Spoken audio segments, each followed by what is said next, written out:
For years, we've speculated whether or not Will and Jada had an open relationship, not so open. Were they swingers? Were they not? Everybody kept asking the question, and then the infamous entanglement came out. And it caused many of us to think we knew something about their relationship that we had been biting at the bit to discover. Then the slap that was heard all around the world. For me, what that slap revealed was there was some unhealed trauma happening. And what we do not realize is unhealed trauma is playing its part in our adult lives, whether we know it or not. This is I've Got Daddy Issues, and I'm Dr. Torri J. Today, we're going to talk about how unhealed trauma creates unhealthy relationships. Today, I have with me Dr. Alisha of Rorer Psychological and Consulting Services. And I got back again, Lola Troy of HealBlackJoy. So ladies, I know that in our space and work that we have seen, a lot of trauma, and then we've seen the slap, and many of us were like, is that staged? Is that real? But then when we realized it was real, if you were in tune and aware in any way, you knew it was deeper. It was deeper than what we actually saw on that stage. What'd y'all get when y'all saw this slap and y'all was like, processed it? What'd you get? Yeah, I was shocked. I was watching it live. I don't have the DVR thing, so I couldn't rewind it back to play it, but I watched it about 10 times, so I did. I had to go. Yeah. Yeah. This just happened? Yeah. So thinking about what just happened in that moment, my initial response was just shocked. And then I went into the hurt and the embarrassment and the pain for both of them. Okay. What'd you get there? I was completely shocked. I mean, I was just like, did he just do this on the biggest night of Hollywood? Of white television. Of white television, right. Let's of keep white it real. television. Yeah. Yeah. And then the aftermath, after he went and sat back down and cursed at him, like, keep my wife's name out of your MFing mouth. It was just like, wait a minute. So at first I thought it was a joke. Mm-hmm. And like everybody else, everybody's like, oh, he's joking. And then when he got to his seat and he started talking, I was like, okay, this is something different. This is something different. Were we shocked because it was good boy Will too? Was that a part of the shock for some of us? Because Will Smith has come off as the good boy, wouldn't curse in the lyrics, and now he's up here full on slapping. Like, Yeah. I think for me, initially, it was, aw, for Will Smith. Right. Right? Because something just happened and he needed to defend his wife. You could hear this anger, right? This frustration in the pit when he was cussing. So I think that my initial reaction kind of went toward him in the sense of, oh, wow, something must be going on. The reason he's having this strong emotional reaction. And then it shifted to Chris in the sense of, whoa, he just was shocked, but was slapped in front of the world. Yeah. And how embarrassing and hurtful that is for him. here's the funny part. Will did the slapping, but then the world turned and your timeline and your news feed was flooding with Jada's a toxic woman. Jada is this and Jada is that. Let's ask the question. What are the characteristics of a toxic, controlling person? I think it's controlling, manipulative, and because remember, we only had the slap, let's keep my wife's name out your mouth, and people were still starting to call her toxic. Then we got that other video where she felt satisfied, and it validated the fact that she's toxic to me. Yeah. So if I'm looking at the characteristics, I want to really ask this question. When you're looking at not just Jada, right? Because we don't want to harp on them. Right. But from unhealed trauma, what are these characteristics of this toxic person that we will encounter on a regular basis? Yeah. Someone who's manipulative. Someone who shows up very controlling with a domineering personality. Someone who can shift the atmosphere very quickly. Because if you talk about the angle, because initially we just saw the angle from him walking on stage to Chris Rock. But then as the night went on, we saw it from a different angle when he was walking back and you saw how her face looked, you know, had this disgust. Yes. You know, initially like, I can't believe this man just said something about me again. Because remember in 2016, he made a joke about her, about boycotting the Oscars, you know? The Oscars is a roasting fest. If I looked at it in a, you know what I'm saying? Like, is it because she was triggered? Is it because we're triggered by things that we let certain things slide and others not when it comes to toxic people in our lives? Well, you know, I always come with a different angle. Yes, come on. That's why you're sitting here. Come on. So the comment that was made, or the joke that was made, was that she could be in the next G.I. Jane movie. Yes. Right? Prior to that joke, he made a joke about another couple, a white couple, that received Oscars. So if you talk about G.I. Jane, if you want to know the movie, just the G.I. Jane piece was about her having a bald head, right? Because G.I. Jane had a bald head. Yes. But if you remember the movie, she was in an entanglement. Ooh. She was in an entanglement. You're coming with the stuff. Like, okay. She was in an entanglement. Then you could also see it from the lens of G.I. Jane was not like a blockbuster movie. So that's almost taking a dig at her acting career as well. But did Chris go that far? Was he even thinking that far? Chris is a very intelligent I get it. comedian. So he could have. And see, I want to talk about this from the therapeutic side. Hold that for a moment. There are many angles, and I liked what you said, Lola. Like, we see one angle, we see another. Angles are about perspective. Angles reveal and expose a thing. You saw multiple angles too. Yeah. And it goes from Will and Jada to Chris. Talk about that. Yeah. So I think being able to see it from each person's emotional standpoint, right? So when you talk about Jada's toxic stuff, right? I think one of the things I wanted to add to that was just the maybe not having as much guilt or remorse. You could also kind of add that to some of that toxic stuff too. So think about all of that emotional pain that she's withholding within herself, that kind of projected onto Will. I'm thinking about Will's also hurt and pain that he had to protect his wife in front of everybody and make a stance. And then for Chris, whether it was intentional or unintentional, as far as like what he said, if you want to go that far, it was also from this place of hurt. If he was intentionally trying to dig and hurt her, and for what reason? And so everyone's playing out this space and place of pain and childhood trauma, because you talked about Will and protecting his wife. We all know he couldn't protect his mother. We talk about Jada and all of the stuff, and she feels, justified in however that was, and her husband defending her. But we know she grew up in a very toxic environment where her parents were on drugs. And I want them to be the foundation, but I want to look at how does this play out in our day-to-day lives? What do we look like when we have unhealed trauma in our unhealthy relationships? I'm gonna go here. I have been listening to some things, to help develop myself. And I'm listening to this book, and the woman was talking about a controlling mother. I came from a controlling mother, but not in the way that we think. And she helped evolve my idea of controlling. And you said something a moment ago, when you can shift atmospheres, right? Can't believe you said that, girl.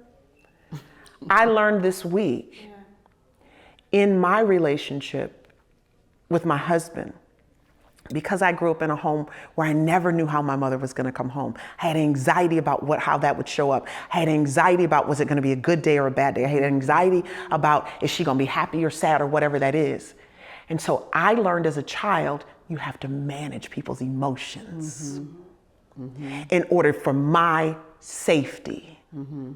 So when I'm called controlling, I'm like, I don't care where you go and what you do. That's on you if you get, you know what I mean? But not realizing that controlling is also trying to manage your emotions so you see me in a good light. Managing your emotions so that I don't find myself in trouble or disappointing you. And it's one of the things I've been horrible at in my marriage. Sometimes you just gotta let people have a bad day. Stay out the crossfire. But sometimes you just gotta let people have a bad day. And sometimes you just gotta let people have a good day. And so when you said that, I was like, I gotta share that, because when I share what I'm sharing about my own journey, that's the unhealthy version of me. I recognize that I have a lot about me that is healthy and whole and no longer broken. But we've got to be honest about the places we are when it's revealed to us. And the key is having it revealed. I know when we talk about attachment styles, and I'm sharing, because that's what that is. Yeah.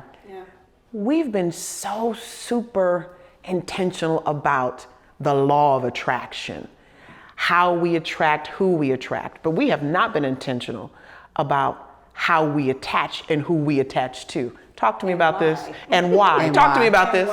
Dr. Alisha, break this down for us. Yeah, I love attachment styles. I think it's the foundation of a lot of things, and it kind of helped to explain why we do certain things, right? So John Bowlby talks about attachment theory, right? And how we're able to connect and build these innate bonds with people, right? So you think about a mother when she gives birth and she does that skin to skin, and then she passes over to the father and does skin to skin. So it says that we have this innate within us to do this bonding, right? So you think about parent-child relationships. So there's 4 different types of attachment styles, right? There's the secure, the anxious, the avoidant, and then the disorganized, and also some others as well. But the main 2 that I want to focus on is those anxious attachment, which you just kind of mentioned just now. 30%. And that avoidant attachment styles. I'm 30% anxious. Yeah. 50% secure.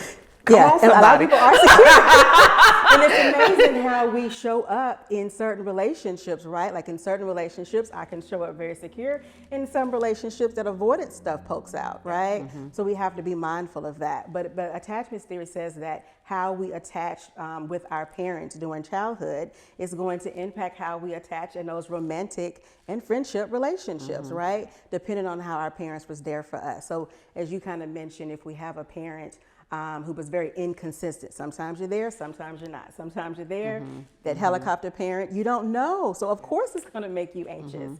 And then you have that avoidant, right, where the parent is not so much involved, right? They're usually very rejecting or not really tending to your needs. I like to think of it as the parent leaves the child doing something, and you learn to just lick your own wounds. So then you have this emotional wall up, right? And that's what we call emotional unavailable. Unavailable. And availability. Yeah, like I'm not, and I've learned to be unavailable because I didn't have my parents to be unavailable.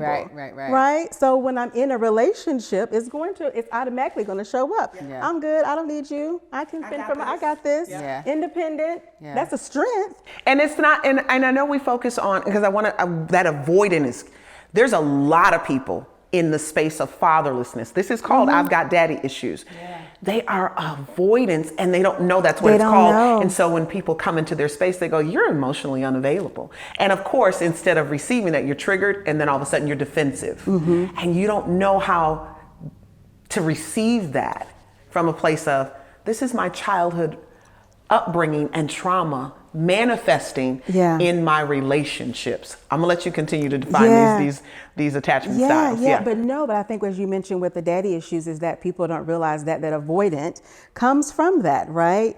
We talk about trauma, right? There's big T trauma and little T trauma, and people don't really think about how not having a parent, your biological parent in your life, is one of those traumas. Or a helicopter or an enmeshed mother. Or enmeshed mother can be, it's very traumatic. A meshed mother, y'all, that we call that emotional incest, where she dumps all of her emotions on you. I always say, some of these men don't want to be in a relationship or committed relationship with us because they already been in a committed relationship with their mama when she deemed him the man of the house, when she said, you are fine, you're the man of this house. And he's been in an emotional relationship with his mother since he was 12, 13, 14 years old. And when he meets us in his 20s and 30s, he's done, he's tired. Exhausted. And we can't figure it out. So Lola, go ahead.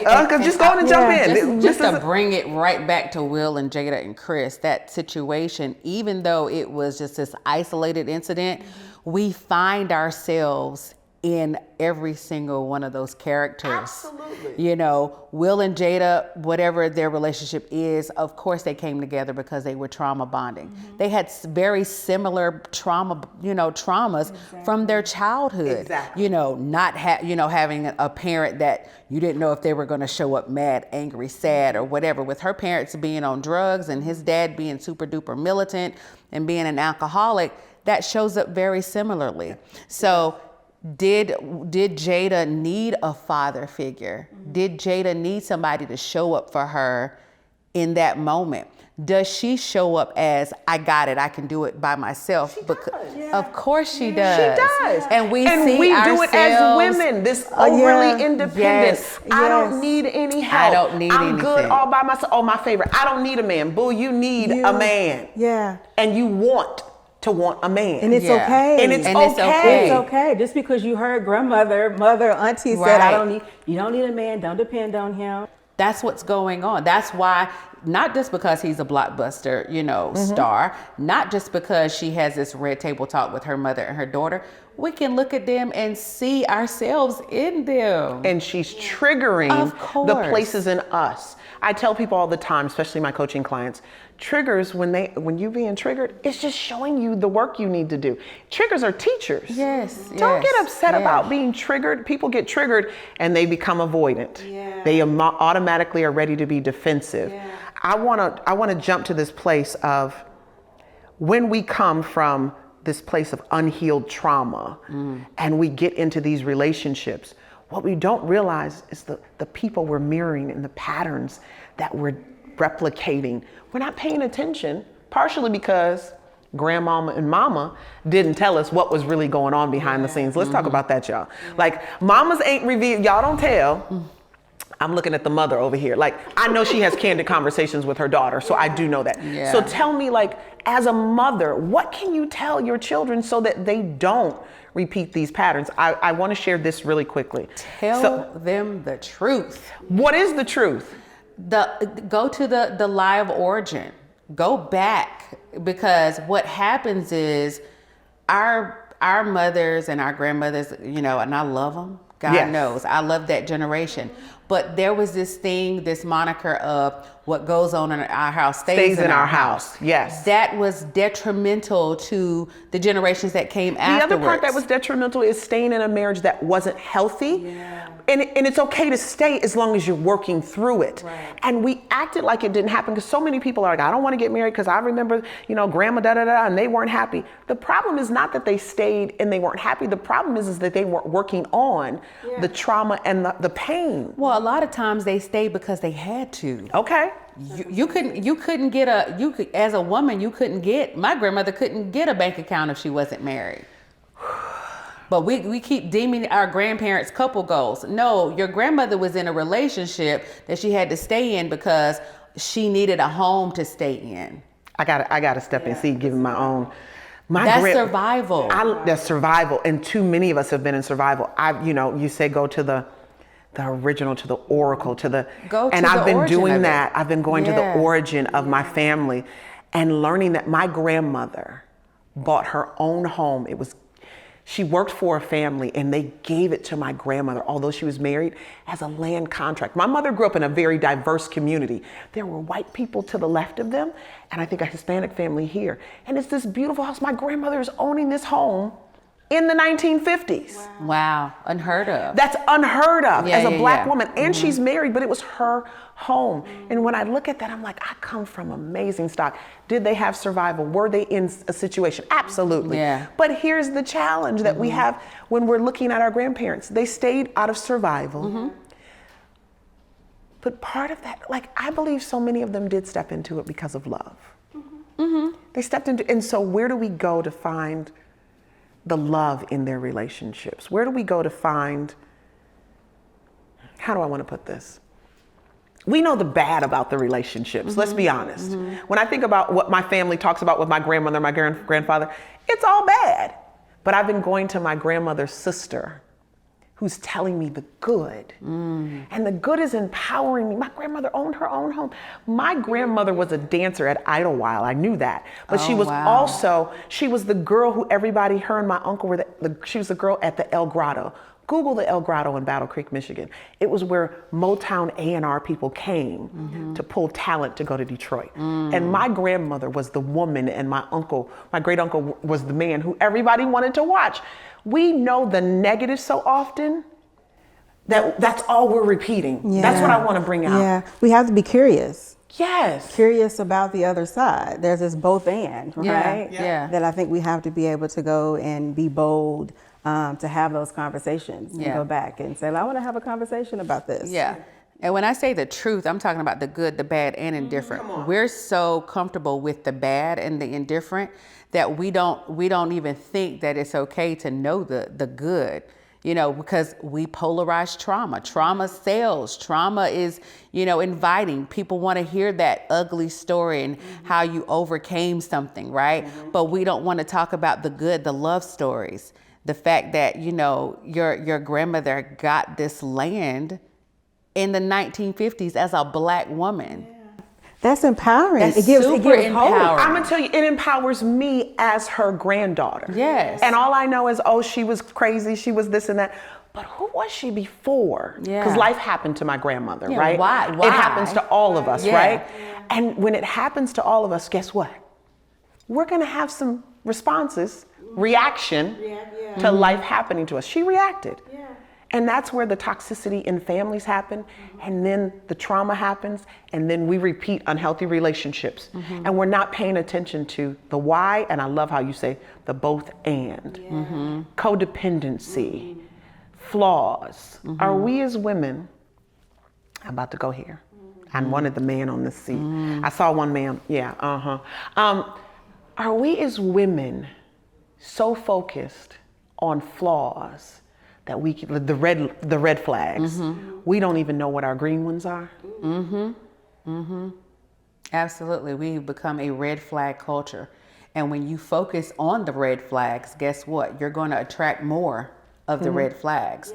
You need to start focusing on the things that you want and not focus on the things that we don't want. Our default setting is to go to the thing that we don't want. Yes. Yes. Being able to ask for what you need. Yeah. But I think it all goes back to yourself, right? I have to know who I am, Personal identity. all Yes. of that, Yeah. so then I can be able to articulate what it is that I want. Here's my question. Could the red flag just simply be something revealing itself from the person as to whether or not where they need work, but also some of the tools that they have to help you do your work? Yeah. Too often we're looking at red flags from this place of, oh no, I'm not interested. Oh no. Red flags are revealing for a reason. I believe red flags come to the surface when they do, because it's asking you the question, can you handle this? Can you handle it? Can you handle this person? Because you have a set of gifts that help you, you know, and you've maybe endured and overcome some challenges that your gift is making room for this person. I believe people show up in your life because they're a vibrational match to who you are in that moment. My goodness. Okay. That's why they show up. They mirror you or whatever it is. You literally show up as your unhealed trauma. They literally show up as their unhealed trauma, and they put a mirror to you. Come on. To say, hey, these are things that you need to work on. This is you. This is Boom. you. Boom. And I tell people all the time, you know, you get into a marriage situation and I tell them it's like the grandmama purse, you know, that grandmama purse at church, and she done had it for 50 years and it's got bills and all this stuff. And it's got that nasty candy at the bottom. And you as a kid didn't care sitting at church. Right. You took that nasty candy, remember that candy had the strawberry package on it, and it was weird and had that weird feeling, but you sucked the hair and the perfume and everything off of that candy. Right. Because you didn't care. Yeah. And when I got married, I remember trauma just dumped on the table and you're like, and you're trying to scoop it in because you don't want anybody to know. But marriage is a safe place, it's covenant. And I do believe, if we're gonna go back to the conversation of Will and Jada, they had trauma that was dumped on the table for them to heal. And it's in a cyclical manner. And as they were supposed to heal, I think what happens sometimes in what happens in marriages is we try to make the person identical to us versus allowing the both and, versus allowing two people to come together and we become one, but we have different identities. Yeah. Yeah. Yeah, it's like that Venn diagram that we Yes. have. I still have my own individual self, and we have Yeah. this thing together, but we're differentiated between that. Yes. Right. Yeah. And when we can't when we can't heal, we start to separate even more. And it's not even, we're no longer connected, but we have separate identities in this marriage. And we see that a lot in the unhealed space. And that's where that Venn diagram starts pulling apart. Pulling away from each other. Yeah. When you're not growing together, we call it growth. It's healing together. Yeah. And we need to change our language. We're supposed to heal as couples together. And that's part of the growth and the self-development. One of the things that I see in my practice working with couples, whether it's premarital or marriage couples, is that it's just that, right? We're supposed to be healing together. But thinking about how much premarital therapy is so vital to work on some of those things, to say, hey, I have some stuff that I can't heal with you. I need to do this individually, and then we can come together. We're so trying to present as perfect that we refuse to let those flaws be revealed in the premarital setting. We don't want to be rejected. No. And if I have flaws, they may leave me. Yeah. And that goes back to fatherlessness. I don't want to be rejected and abandoned. So I'm going to present, I'm going to perform. We call that the representative, but I think it's much deeper than a representative. It is who you are. Yeah. But you don't want anyone to see the brokenness of who you are. That vulnerability. That vulnerability. Yeah, I say vulnerability and trust go hand to hand, right? I'm not going to be vulnerable with someone I can't trust. I don't trust people that I can't be vulnerable Why would you marry with. somebody you I can't trust? was getting And ready. I not was transparent. thinking that. I was thinking But that. it's because we just want to be married so bad sometimes. People want to be married so bad. People are thinking about the day, and they're not thinking about marriage is a marathon. It's not a sprint. Yeah. You know what I mean? We want to aesthetically look good. We want the flowers. We want the dress. We want the celebration of. Yeah. But we're thinking about the day. We're not thinking about the actual marriage And the journey. and the journey. Because the journey. The journey. If y'all don't know, marriage is for healing. It's to do purpose together. Trust me, I know. And that's what it's for. Yeah. And if you think it's for other things, don't do it. You're going to be disappointed. Right, You're going to be right. so disappointed. It's going to be difficult. It's going to be difficult. It's And you going will to be find difficult. yourself in a toxic situation. You're going to find yourself in a situation where you miserable like your grandparents were. Or you're going to find yourself in the midst of a divorce, which is that is a challenge in itself to work through that. Then be divorced and work through the journey of it all. I can speak about that. Come on, speak on it. Because it's one thing to fail at marriage, but it's a whole other thing to fail at divorce, and I think I did both. Because there's some people, they can fail at marriage, but they can amicably divorce. I failed at both. Me and my ex-husband failed at both. And that was because we were emotionally immature at the time. We wanted to point the finger, not understanding that it took two of us for the demise of our marriage. So yeah, it's a thing. People don't realize that you can actually.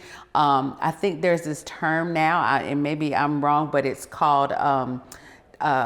Uncoupling, conscious uncoupling, and that is in a space where you did not do well at marriage, but you can consciously make a decision that when we uncouple, that we remain friends, that we, are showing up as great co-parents, that we are still bonded by life, by this experience, and we respect and love one another. And I think that is a beautiful concept to introduce to a family that is going through that, because it's a very hard journey to go through. Come on. Yeah, it's an extremely hard journey to go through. I want to wrap this up because we could go on, and I knew this was probably going to be the longer of the conversations today, because unhealed trauma is prevalent. Are we recognizing it? Are we aware of it? And are we aware of how it's playing out in our romantic relationships, but also our friendships, I could get into how I tore up some girlfriend relationships because of my unhealed trauma, but that's not the topic today. I think the important part is asking all of the right questions. And I'm not talking about, do you have a job? Do you have a what's your social security number so I can check if you ever murdered somebody? Like, these things are not, that's a part of it. Right. But we need to get down to, what's your trauma? What's the pain? What have you been through? And when we ask those questions, I believe we'll be in a better place moving towards healthy relationships. What did we learn today? What we learned today is your childhood trauma is playing a huge part in the relationships you're having as an adult. What we learned today is it's important for you to ask the right questions, but most importantly, you can't ask the right questions if you don't know who you are or what it is you desire. I'm Dr. Torri J, and this is I've Got Daddy Issues. Next week, you aren't ready for this one. It's poly, the future. I'm talking about polyamorous and polygamy and how that comes from a fatherless place as well.